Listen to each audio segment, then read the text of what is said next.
Olá, eu sou Suzane Faita, mestranda do Programa de Pós-Graduação em Educação da Universidade do Planalto Catarinense e apresento Eureka, o podcast que vai falar de pesquisa, ciência e educação. Não só para quem faz ciência, mas também para quem tem curiosidade pelo conhecimento. A convidada de hoje é a professora Lúcia Secato. Ela é doutora em Engenharia Ambiental pela Universidade Federal de Santa Catarina, professora no ensino superior desde 1989. Desde 2010, também é professora e pesquisadora dos mestrados da Uniplac, o de Educação e o de Ambiente em Saúde. Ela participa de redes nacionais e internacionais de pesquisa em educação ambiental e sustentabilidade. Professora Lúcia, eu gostaria de começar a nossa conversa falando do mês de agosto, o mês de setembro, né?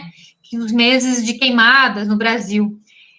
Só que, ultimamente, nós temos ouvido muito sobre o Pantanal e a Amazônia também fora desses meses, né? Estão pegando fogo, literalmente. Vamos começar, então, falando desse tema que é mais atual e por que estamos destruindo a nossa casa? Bom, não dá, né, de conversar sobre qualquer enfoque que seja ambiental sem hoje pensar nas queimadas que estão acontecendo e em todos os desastres naturais que estão acontecendo. Mas no caso das queimadas, em especial, ela não é natural, no nosso caso aqui, que é o Pantanal, que é a Amazônia. Então, quando nós falamos de grandes eventos da natureza, eles podem ser divididos em naturais e aqueles que são provocados pelo homem. E nós estamos exatamente nesse espaço do que o homem está destruindo, como disse na tua pergunta. E não podemos escapar dessa resposta sem falar no nosso modelo de desenvolvimento. Não tem como, né? O modelo que nós temos hoje de incessante e irracional pela busca desse capital que está aí, né, que degrada o ambiente, é algo que o homem, assim, demonstra que perdeu o rumo. Nas palavras do Henrique Leff, ele diz assim, Henrique Leff, só lembrando, ele é um professor mexicano que trata no Brasil dessas questões ambientais e é reconhecido, e tem em torno de 25 livros nessa área, né? Ele diz assim que a humanidade errou o caminho, né? Que nós estamos hoje vivendo uma crise ambiental e que ela é uma crise que não é passageira. Ele nos alerta disso, né? E ele diz que pior que a crise ambiental é a crise civilizatória. Então, quando eu trago isso, eu tento fazer uma amarração com o seguinte: esse modelo de desenvolvimento, eu coloco desenvolvimento entre aspas, ele produz algumas consequências. Uma delas é a exclusão social. E, num outro lado, num outro braço, nós temos o consumismo. Então, quem tem dinheiro, consumismo. Que vai o quê? Vai ter opulência, vai ter desperdício de comida, né? Isso tudo leva à degradação ambiental. Por outro lado, nós temos o quê? A exclusão social, que vai ocasionar o quê? Miséria e fome. Então, opulência e desperdício de um lado, miséria e fome do outro, isso tudo causa o quê? Degradação ambiental. Consequentemente, nós temos aí o quê? Perda de qualidade de vida. E perda de qualidade e de experiência humanas também. Nós estamos deixando, nessa perspectiva do Leff, né, nós estamos deixando de ter experiências e vivências que são característicos dos humanos. Ou seja, como que nós tratamos a nossa casa, a nossa subsistência desta forma? Não existe capital, não existe produção sem natureza. A matéria-prima é a natureza. Agora, como nós fazemos isso todos nós queremos todos os benefícios, queremos todas as benesses que se produzem da tecnologia. se produz com que matéria-prima? Matéria-prima da natureza. Agora, eu preciso mesmo trocar um celular porque o modelo dele agora é um pouquinho mais fininho? Então, são essas questões que nós temos que tratar. Essa questão de desperdício de alimentos é inaceitável. Num mundo que passa fome, ter desperdício de alimentos. E as pessoas não se dão conta disso. Né? Quem tem não se dá conta disso. Então, o contexto atual das queimadas, por exemplo, não está fora deste contexto maior. O que nós temos aí? Nós temos, hoje, um desmonte de toda a política nacional de meio ambiente. Esse desmonte está colocado, está posto, não sou eu que estou falando, não é uma invenção minha, está na mídia, está nos registros, está nos artigos científicos, né? Do quanto nós demoramos para ter uma política ambiental, para sermos reconhecidos como um país ambientalmente cuidadoso com a sua natureza. Legalmente, nós temos um arcabouço, tínhamos, né, um arcabouço legal até há pouco tempo, que era exemplo para o mundo, e agora isso está começando a ocorrer o desmonte. Ora, se eu tenho uma área de terra, e nessa área de terra tem uma cobertura vegetal, e eu preciso dessa área para ampliar a produção de determinado produto, que pode ser a parte de soja, sei lá, né, do agronegócio, ou colocar gado, o que eu faço? Eu ponho fogo porque é mais rápido. Mas às vezes eu não faço isso de forma direta. Às vezes isso acontece também de forma indireta. Outras pessoas podem fazer isso por mim. Na aula da semana passada, do curso do PPGAS, do Ambiente e Saúde, eu fiz um desafio para os alunos. No final da aula, era uma aula sobre ética ambiental, e eu pedia para eles assim no final: agora vamos escrever uma carta para os nossos netos, vamos imaginar que estamos com 90 anos, e vamos escrever uma carta para os nossos netos dizendo o que nós fizemos no ano de 2020 para beneficiar, para cuidar do meio ambiente. O que cada um fez? Né? E não são grandes coisas. Pequenas coisas como cuidar da água que você toma o banho, que você fecha a torneira quando lava o dente, que os alimentos que você aproveita tudo, não joga nada fora, a desligar a lâmpada, enfim, todas aquelas pequenas, cuidar do seu lixo, todas aquelas pequenas coisas que são parte da questão ambiental, né, são uma parte aparentemente pequena. E aqui que entra aquela lógica do conceito lá dos anos 90 de desenvolvimento sustentável, da questão local e global.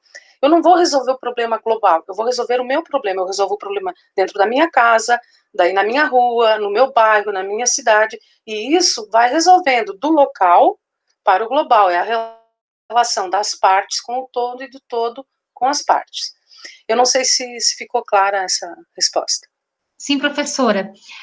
Deu para entender, sim, agradeço a sua explicação sobre essa primeira questão.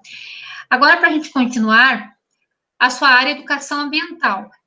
Explica para a gente, para os ouvintes do podcast, o que significa esse conceito, essa área do conhecimento. Bom, primeiro, eu acho que cabe lembrar que educação ambiental é um campo, uma área de conhecimento, mas também é uma política pública. E a nossa política pública de educação ambiental é a Lei 9795 de 1999, que dispõe sobre educação. Então, nós temos no Brasil uma política nacional, né, de educação ambiental. Não é algo que se faz porque se quer, é obrigação. Diz assim no artigo 1º dessa lei: entende-se por educação ambiental os processos por meio dos quais o indivíduo e a coletividade constroem valores sociais, conhecimentos, habilidades, atitudes e competências voltadas para a conservação do meio ambiente, bem de uso comum do povo, essencial à sadia qualidade de vida e da sua sustentabilidade. Nas escolas, nas universidades, nas empresas, em todos os locais onde tenham pessoas reunidas, é obrigatório se fazer educação ambiental. Lembrando que nesta política nessa política nacional, nessa lei, não se prevê nenhuma, não há previsão de disciplina. Por quê? Educação ambiental é um tema transversal, transdisciplinar. Ele tem que estar perpassando por tudo. Então, assim, não é o professor de ciências que tem que falar de educação ambiental.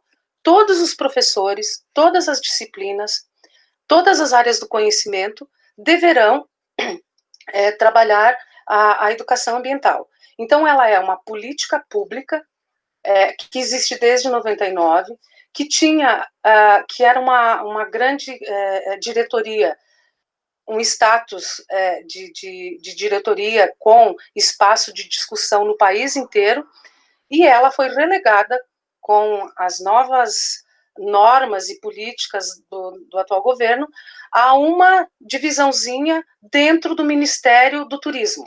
Educação ambiental, com esta abrangência, como uma política nacional, hoje está relegada a um pequeno espaço dentro do Ministério do Turismo. Acho que assim dá para entender bem o quanto se perdeu nesse processo. Então, hoje, os pesquisadores dessa área têm reagido muito, têm trabalhado muito para a gente não perder tudo que foi feito.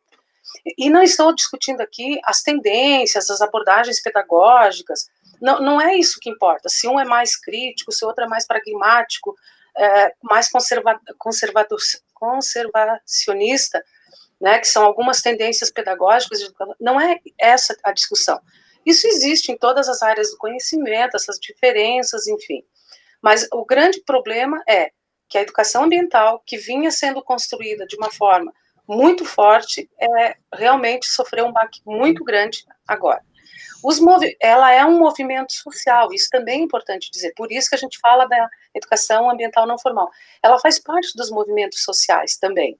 O nascedouro de políticas públicas das minorias, digamos assim, dessas áreas todas, que inclusive o Mohan trata nesse livro que eu citei ali da Via, elas têm o seu nascedouro nos movimentos sociais. Então, ela é um movimento social também, e dos mais importantes. E nós estamos vendo isso ser cada vez menos reforçado pelo poder público. E o que acontece? Quando a gente faz pesquisa nessa área, a gente começa a perceber que tudo aquilo que a gente avançou em 25, 30 anos, agora está em stand-by, está meio que paralisado isso. Porque nós não temos hoje financiamento. Alguém vai financiar educação ambiental se eles têm hoje uma classificação onde pesquisa é só o que é tecnológico? Né? Então, essas questões todas estão na mesa e devem ser discutidas pela sociedade. Eu tenho uma pergunta final, mas antes eu queria lhe perguntar algo que tem a ver com o que a professora falou agora, por último. Como que está a imagem do Brasil internacionalmente em relação à questão ambiental? A gente acompanha pelos noticiários, né, que não está muito boa, né? O que acontece? O Brasil ele foi protagonista. De novo, né, a data que divide isso é 2018 para 2019, com as mudanças que aconteceram. Então, nós fomos o país que foi protagonista. Nós temos pessoas do nosso país que são reconhecidas em outras partes do mundo. Por exemplo, quando eu fui para o pós-doutorado na Universidade Autônoma de Madrid, quando eu peguei um flyer de um evento que tinha lá previsto o dia do Chico Mendes. A universidade comemora uma das 100 maiores universidades internacionalizadas do mundo, comemora o dia do Chico Mendes. E no Brasil tem quem diga que ele não era uma pessoa muito séria. Infelizmente, a gente tem que ouvir isso, né? Mas só para se ter uma ideia. Então, nós tivemos assim grandes ícones que levaram o nome do Brasil. Então, acho que tem que situar algumas datas para a gente perceber bem esse movimento. Em 1972, em Estocolmo, nós tivemos a primeira grande reunião mundial, né, em 1972. Então, lá foi onde se conversou sobre o conceito de desenvolvimento sustentável. Então, a Raquel Carson tinha, mais ou menos para a gente se situar, tinha lançado seu livro na década de 60, Primavera Silenciosa, falando do problema que nós estávamos vivendo de contaminação e poluição, principalmente do ar. Em 72 se faz em Estocolmo essa grande reunião mundial. Em 92, 20 anos depois, acontece aonde a segunda grande e maior reunião que aconteceu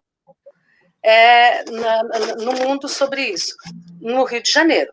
E no Rio de Janeiro aconteceu algo muito especial, porque ela aconteceu, digamos assim, eu vou dividir em formal e não formal. Nós tivemos a Rio 92, que foi o movimento bem formal, onde todos os presidentes foram lá, assinaram os tratados, enfim, e ao mesmo tempo estava acontecendo a reunião paralela também, com 10 mil pessoas e tal, estava acontecendo no Aterro do Flamengo a Eco 92. E ambas as reuniões, nas duas nós tivemos 2 produtos, ou seja, um da reunião oficial, que era da Rio 92, que foi a Agenda 21, que não foi alguma coisa que decolou, digamos assim, e a outra foi a Carta da Terra, que foi das organizações não governamentais que aconteceu no Aterro do Flamengo, que foi a parte mais dos movimentos sociais. Como são muitos problemas ambientais, então tem o problema do mar, é uma conferência, o problema das águas é outra conferência, e quando aconteceu no Rio, foram todas juntas. Então, as COPs, né, as conferências das partes, aconteciam muitas no Brasil, porque o Brasil tinha, digamos assim, tinha a capacidade de receber isso. Por quê? Porque é um país que tem legislação e que estava buscando acertar. Claro, com os problemas ambientais e tudo, a gente tentando trabalhar com as questões de saneamento, que ainda não temos resolvida, com a questão da ocupação das áreas indígenas, enfim, todos esses problemas que nós temos. O que aconteceu em 2018 para 2019? Nós teríamos uma conferência das partes aqui em 2019. Vocês lembram que o presidente que assumiu disse que não receberia a conferência e que ela ia acontecer no Chile, e no Chile teve um problema sério lá, que teve um movimento interno lá, né, e acabou acontecendo na Espanha, então. Outra questão importante sobre isso tudo vai ficando, o mundo vai olhando assim, poxa, se lá era um lugar que a gente ia para carregar as energias, para discutir as questões ambientais, para ver modelos de desenvolvimento, para ver iniciativas comunitárias e das organizações sociais, né? Temos uma lei do Sistema Nacional de Unidades de Conservação que é excelente, é uma lei maravilhosa, enfim, o mundo começa a se antenar, tem alguma coisa acontecendo de diferente. Na sequência, ocorre uma recusa de receber a verba dos países, né, da Alemanha, enfim, porque não, ou o dinheiro vem e eu uso como eu quero, ou senão eu não quero esse dinheiro.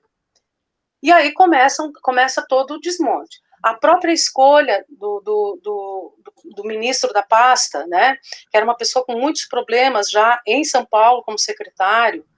Então, tudo isso nós já sabíamos que seria, né, um outro caminho, mas não que seria um caminho tão difícil. E o mundo fica olhando, bom, esse país que tinha avançado tanto, e nesse momento começa a tomar essas atitudes e ações que estão indo para o passado, esse país não está mais recebendo, né, e sendo modelo para o mundo, não está mais recebendo o mundo e nem sendo modelo para o mundo. E isso é um choque para eles também. Então, assim, tem uma maneira muito, muito rasa de dizer assim, bom, eles destruíram lá a floresta deles, agora vai destruir a nossa. Pois mas se a gente ainda tem, então não precisa a gente destruir para fazer igual a ele, né? É interessante isso. Outra coisa, nós somos um país bastante extenso territorialmente e não precisamos destruir. Eu ouvi da ministra Tereza Cristina, em algum momento, ou li, não lembro bem, que não precisaríamos desmatar mais 1 metro quadrado para continuar produzindo bem no Brasil, porque a tecnologia faz produzir mais. Então, se eu tenho tecnologia para produzir mais soja por metro quadrado, eu não preciso ter um outro metro quadrado. Então, se nós temos tecnologia, a tecnologia está aí para isso. Se a gente tem já a disponibilidade de muita terra para plantio. Então, quem foi já, eu já tive a oportunidade de ir para a região do Mato Grosso, dos dois, né? A gente passa para ir, eu fui de carro, a gente passa horas e horas e horas vendo só soja. E aí chama a atenção assim, mas não tem uma árvore no meio disso? Onde que está? Não tinha um lago no meio disso? Não tinha uma nascente de água no meio disso? Ou isso tudo foi junto com o trator? Certamente foi junto com o trator, né? Então a gente fica se perguntando. Agora vamos fazer um cenário bem desastroso, né? Imagine que nós não recebamos mais aquela água que é produzida pela Amazônia, pela floresta amazônica, que vem, passa pelo Mato Grosso e chega aqui na nossa região. O que vai ser do Mato Grosso? Com uma camada de solo muito fina que tem arenosa. Vai ser um deserto. Então, essas relações. Então, o mundo está olhando para isso. Então, nós não podemos ter pensamentos muito rasos, nós temos que olhar para o futuro, nós temos que ter responsabilidade. E acho que essa ideia da carta, ela é uma ideia que deve ficar. Se eu tivesse que escrever essa carta agora, que eu tivesse 90 anos, e o que eu fiz em 2020, mas eu com 20 anos também posso escrever, eu com 59 anos posso escrever. Eu estava falando com alguém para dizer assim, por favor, vamos nos juntar, vamos tentar cuidar do planeta, vamos tentar fazer isso. Eu estou fazendo isso agora. E o que o outro está fazendo na sua casa, né? Então, porque eu não estou só falando, eu faço na minha casa, eu separo o lixo na minha casa, eu uso a água da chuva e da máquina, eu faço tudo o que eu posso, pequenininho dentro da minha casa, porque é o mínimo que eu posso fazer, é o mínimo, é a minha subsistência, cuidar da minha subsistência. Eu queria pontuar, professora, antes de seguir para a última pergunta, só uma contradição, né? Como é contraditório quando a senhora traz que a fala da Tereza Cristina, que é a ministra da Agricultura, quando a gente vê um pouco de lucidez justamente na ministra da Agricultura, e a gente não vê isso no ministro do Meio Ambiente, né? Eu acho que eles estão vivendo momentos contraditórios e conflitantes lá nos meios dos gabinetes deles. Com certeza estão. Também é público, né? A frase, né? Vamos deixar passar boiada. Passaram 2, 3, 4, 5 boizinhos. E quantos boizinhos estão passando que a gente não está vendo? Então, a boiada está realmente passando. Eu não sei quem, como e quando vai parar isso. E essa contradição devem estar vivendo grandes conflitos profissionais, de pastas e pessoais também, acredito eu. E isto também está sendo visto pelo mundo, né? Que não dá confiança, as pessoas não confiam, não tem mais confiabilidade. Essa é a grande questão. Como podem confiar? Eu só esqueci ainda nesse assunto de falar do puxão de orelha que o vice-presidente da República teve dos países europeus agora há pouco tempo, né? Quando ele se reuniu com os representantes dos países europeus, onde ele foi puxado a orelha, né? Olha, vocês não estão cumprindo a parte de vocês. Enquanto isso, a Europa anuncia, né? Estão lá se reunindo para ver se eles conseguem a meta que era 40% a menos de emissão de gases até 2030, eles agora estão tentando passar para a comunidade europeia, os 27 países, que seja 60% até 2030 de redução dos gases. E olha, se eles fizerem, você sabe que eles são países menores e eles vão atrás, eles vão conseguir, espero eu, né? Professora, vamos voltar então, para finalizar, numa questão mais acadêmica. Mas eu acho que esse movimento é super importante, porque o conhecimento, ele não é neutro, né?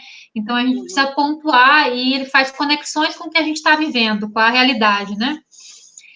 Como que as pesquisas desenvolvidas na sua área, especificamente na Uniplac, né, podem contribuir com a sociedade? Como que a gente faz esse momento de perceber a pesquisa e a sua contribuição? Essa é uma pergunta muito interessante, porque faz a gente refletir e se autoavaliar, inclusive, né?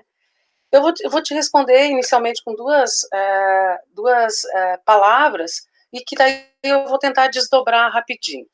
Eu acho que a contribuição nesse momento que nós estamos fazendo, eu e meus orientadores, e os orientandos e os egressos, né, eu como orientadora, no aspecto epistemológico e metodológico. O que seria isso? Como que eu explicaria isso? Então, veja, quando nós trabalhamos e vamos construindo uma leitura de mundo, de diferentes povos, diferentes pessoas, diferentes opções, diferentes matizes, nós estamos o quê? Nós estamos construindo um pensamento crítico, nós estamos construindo um estilo de pensar. E isso não é uma tarefa fácil. Isso é uma tarefa que exige muito estudo, esforço pessoal. Então, por exemplo, um mestrando que está trabalhando em educação ambiental, ele está ressignificando uma série de questões. Às vezes ele chega com a questão assim, eu gostaria de trabalhar os 5 R's. E aí você começa a questioná-lo. O que significa isso? Reduzir, reutilizar, tá? Mas para que isso? Então, a gente trabalha epistemologicamente com o conhecimento científico, mas aquele conhecimento que vem com o aluno, aquele conhecimento popular, aquele conhecimento, ele tem valor também. Todos os conhecimentos têm valor. Não tem um que esteja com a verdade. Aí, então, é onde nós entramos para construir, a partir do conhecimento científico, a partir do conhecimento que ele traz, nós vamos construindo, né, um quadro teórico para dar conta disso. E, normalmente, o que acontece, né? Nós acabamos trabalhando com esses diferentes saberes e tal, e nós vamos lá para a realidade. É difícil, eu tenho uma orientação que foi revisão bibliográfica, mas geralmente a gente vai para o campo. E o campo normalmente tem sido a escola, da educação básica. E tem sido muito, muito interessante. A gente, por exemplo, chega e vai analisar projetos políticos pedagógicos. Qual é a concepção de homem, de sociedade? Qual é a concepção de natureza que está lá nesse projeto pedagógico? Ou a ausência dessas concepções? Porque lá, a escola registra tudo o que ela quer, o que ela pensa, o que ela se propõe a construir de sociedade e contribuir com a transformação social, está tudo lá no projeto pedagógico, político-pedagógico, ou deveria estar. E aí, então, é quando a gente começa a trabalhar essas questões metodológicas, não metodológico no sentido instrumental, metodológico, teórico, prático, a praxis mesmo, né? Então, lá, nós começamos a ver como que os coletivos de pensamento, eu estou usando aqui categorias de um autor, que é o Fleck, estilo de pensamento, coletivo de pensamento, como que esses coletivos, que é, por exemplo, uma escola é um coletivo de pensamento, como que essa escola tem trabalhado essas questões? Ou ela tem trabalhado em todas as disciplinas, como a lei diz? Aliás, você pode fazer a pergunta, normalmente a gente faz, você sabia que existe uma lei que trata de como deve ser a educação ambiental? Então, essas questões todas, elas começam a surgir. E o mestrando, que chegou lá com a preocupação dos 5 R's, aquilo passou a ser uma parte do todo. Ele também vai tratar dos 5 R's, vai tratar por exemplo, da horta escolar, vai tratar da reciclagem. Ele vem com uma questão prática do cotidiano dele. Esses dias, uma orientanda falou, e a hora que ela ouvir, ela vai achar até engraçado, ela falou assim, na qualificação dela: quando eu comecei a minha pesquisa, eu achava que educação ambiental era plantar alface. Foi muito interessante e extremamente significativo, eu acho que essa é a palavra. Então, nós saímos daquela microfísica, né, e passamos a ver uma parte maior. Isso faz parte de um todo. E aí, quando esse aluno está concluindo o seu trabalho, ele diz, não, mas acho que está na hora de começar de novo, agora que eu estou entendendo. Que é ótimo, que é isso que a gente quer mesmo, né? Então, as relações das leis da natureza, como é que funcionam as leis da natureza? Né? O que é homeostase? Como é que é o equilíbrio dinâmico entre as espécies, né? Bom, se eu só tenho plantação de pinos, eu não tenho equilíbrio entre as espécies. Eu tenho que ter o pinos, eu tenho que ter as outras plantas, eu tenho que ter os animais, enfim, eu tenho que ter todos os seres vivos. Então, como é que está a resiliência da biosfera? Né? Ou seja, o que o ambiente não suporta mais? Porque a resiliência é a capacidade de suporte dentro da questão ambiental, é a capacidade de suporte do ambiente. Mas e o que o ambiente não está mais suportando? Essa pressão. Então, você trouxe 2 exemplos. As queimadas na Amazônia, no Pantanal, no centro-oeste todo, enfim, né? No centro do Brasil, agora no Nordeste também. Florianópolis também geralmente tem algumas queimadas, né? Então, o ambiente não suporta isso. Ele não suporta mais esse gás carbônico que está indo. Então, nós temos que ir construindo esse campo do conhecimento dessa forma. E aqui, então, a gente tem feito muito isso, trabalhado na perspectiva, na Uniplac, epistemológica, de construir conhecimento, ressignificá-lo, e, por outro lado, ir olhar a prática pedagógica. Ou, então, como que têm sido as ações ambientais nos movimentos sociais, nas organizações e nos movimentos sociais como um todo. Né?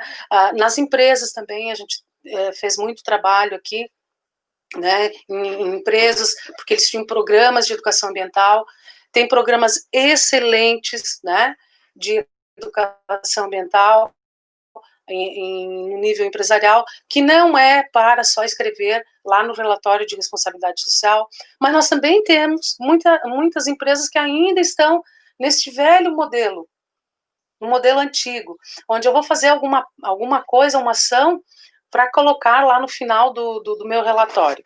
E não é isso, né? É um pouco mais que isso. Então, a educação ambiental, ela tem trabalhado muito nessa perspectiva. Como que a gente tem ambientalizado os espaços, as instituições, as escolas? Como que está a ambientalização desses lugares? Né? Ou se está de forma adequada. Também nesse sentido. Não sei se respondi. Claro, a professora respondeu. Queria já, que agora é nosso final, né, agradecer a sua participação. Foi uma entrevistada difícil de marcar, porque eu estava tentando há bastante tempo, mas estou muito feliz com a sua participação, acredito que os nossos ouvintes também. Eu queria, assim, dizer que eu sou uma pessoa que tem muita esperança. Tudo isso vai passar, até quem não contribui muito, contribui para a gente saber que não é isso que é bom para nós. Então, também nos faz ver o outro lado da moeda, né? Então, tudo isso faz parte, digamos assim, de estar e de ser e estar aqui nesse mundo, né?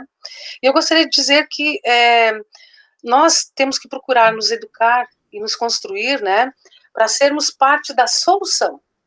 Nós temos que ser parte das soluções e não engrossarmos as fileiras dos problemas.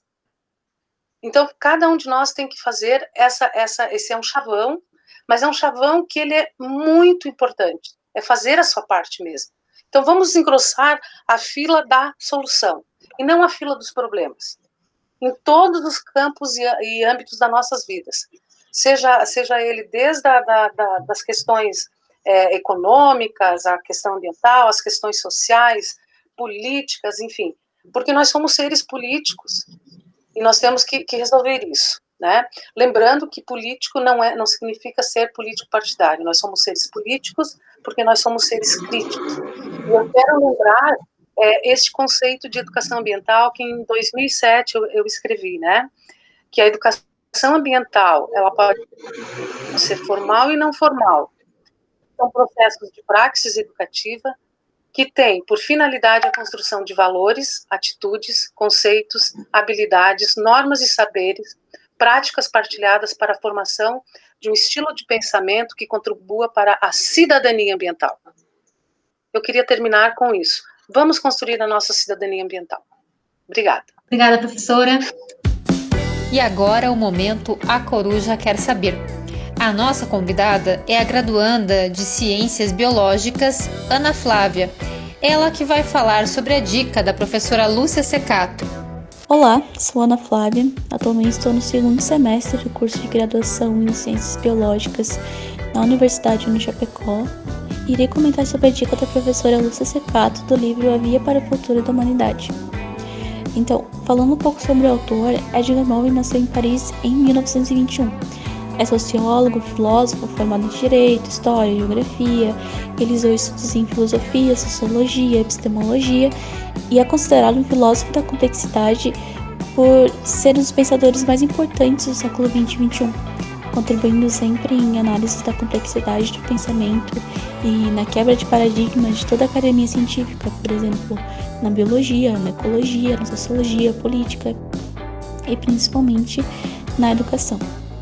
Na obra citada, então, Edgar responde uma pergunta, que é de que se estamos caminhando para uma cadeia de desastres.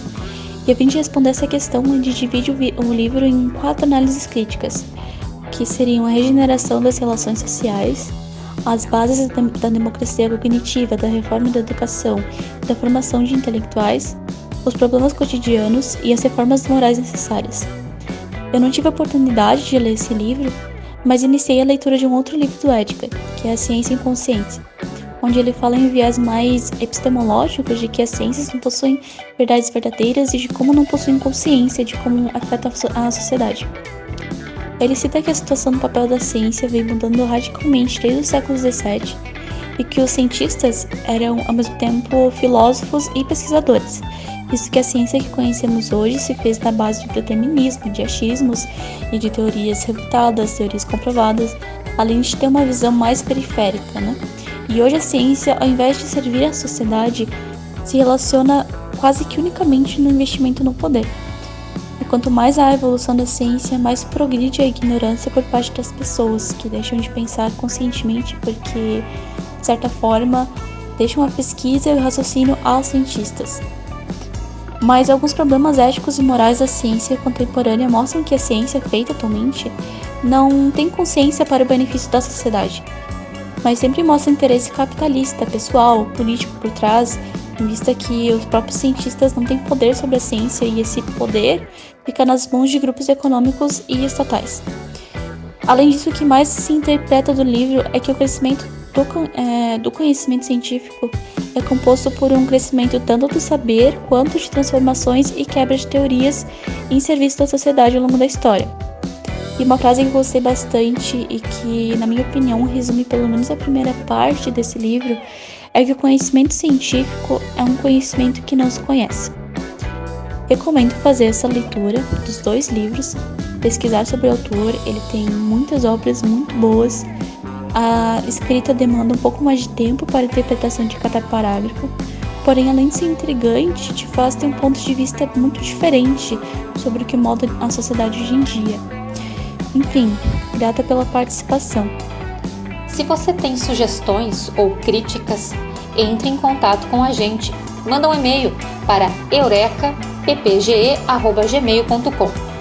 A divulgação do Eureka é da Rosana Tisato, a edição de som de Jari Carneiro Júnior e a coordenação geral é de Jaime Dresch. Até breve!